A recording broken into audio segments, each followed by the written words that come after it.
So, have you ever stood in a German supermarket and just wondered what to actually say or how to talk about everyday stuff around the house? Well, you can forget those dusty old grammar books. Right now, we're diving into the real, practical German you'll use for shopping and home life. And you know what? We're going to get the pronunciation just right together. I hope so, because that's exactly what we're about to do. Just picture it.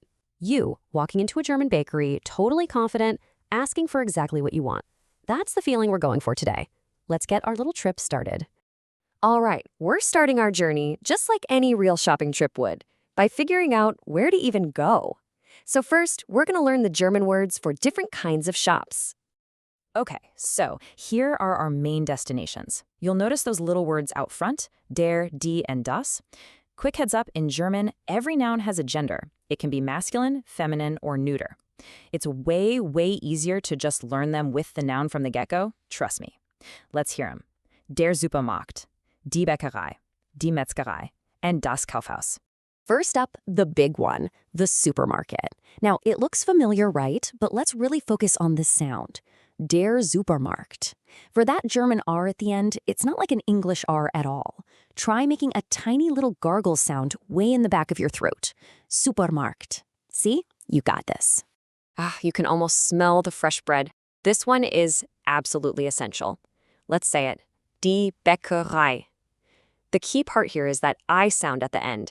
It sounds just like the English word I. Bäckerei. This is where you're going to get your Brötchen, your bread rolls. And now for what we're actually doing, einkaufen, to shop. This is a great example of what's called a separable verb. What on earth is that? Well, in a simple sentence like I am shopping, that little ein part often jumps all the way to the end. It's kind of a neat feature of German. But for now, let's just nail the sound. Einkaufen. Perfect. Okay, these three words are absolutely crucial for any shopper. So on the left, you've got teuer, that's expensive. In the middle, billig, which means cheap. But here's the really important one on the right, preiswert. This doesn't just mean cheap, it means it's a good value for the money. Here's the key. Calling something billig might imply it's kind of low quality, but saying it's preiswert is a real compliment from a savvy shopper. All right, our shopping cart is full. Time for the next logical step, paying for everything. In German, you'll head to the checkout, or as they say, an der Kasse. And here's the star of that phrase, die Kasse. It's a simple little word, but so important. Let's hear it again, die Kasse. That's the spot where you pay. This lays out the whole checkout dance perfectly. First, an der Reihe sein. That means it's your turn. Then you bezahlen, you pay.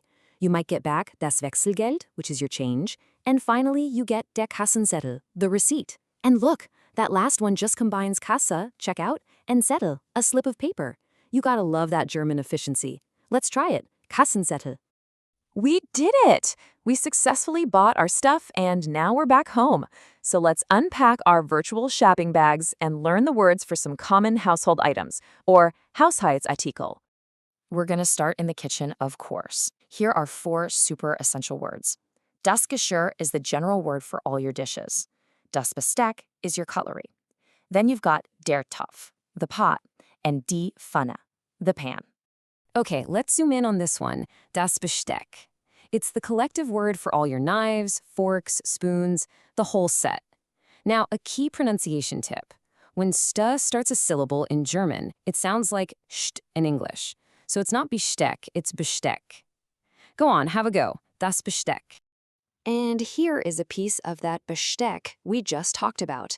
Die Gabel, the fork. Nice and simple. Give it a try. Gabel. Here's another one. Der Löffel, the spoon. This one has one of those famous umlauts, the Ö. So to make that sound, shape your mouth like you're about to say oo, but instead try to say the sound E. It's a sound that's pretty uniquely German. Let's try it. Löffel. Okay, we've handled the small stuff. Are you ready for some of those classic, super long German compound words? Don't worry, they're not as scary as they look. Let's tackle the big appliances you'll find in the house. First up, the washing machine. You know, this word is a perfect example of German logic. It's just made of wasch, from the verb to wash, and machine. You literally just stick them together, die Waschmaschine. Let's try it in 2 parts. Waschmaschine. All together now, Waschmaschine. And here's its cousin in the kitchen, the dishwasher. We already learned Geschirr, right? That means dishes. And a Spüler is a rinser or a washer. Yeah, it's a bit of a mouthful, but it's totally manageable when you see how it's built. Let's break it down. Geschirr, Spüler. Altogether, der Geschirrspüler. Excellent, you did it. Wow, we have covered a lot of new words. So to make sure they really stick, we're going to do a quick fire pronunciation drill with some of the best ones we've learned. You ready? All right, first up, let's go back to the bakery. Remember that A sound at the end? It's just like the English word I. Let's hear it. Bäckerei. Nice and clear. Okay, let's try our big friend the dishwasher one more time. A little faster now since you know how it works. Take a deep breath. Geschirrspüler. Fantastic. And for our final recap, the checkout receipt. Remember the two parts? Kassen and Zettel. Put it all together with confidence. Kassenzettel. See? You're already getting the hang of these long German words. It's not so bad. So, after all of that, what's the big takeaway? It's really simple. Hearing these words is a great first step, but actually saying them is what makes them yours. The crucial point is that practice really is everything. I want to challenge you. Try to use just 3 of these new words today, even if you're just saying them out loud to yourself. And that brings us to the end. I'm going to leave you with this one question to think about. Which one of these new German words are you going to try to use first? Whether it's something simple like Bäckerei or in the mighty Geschirrspüler, just pick one and make it your own. Thanks so much for joining me.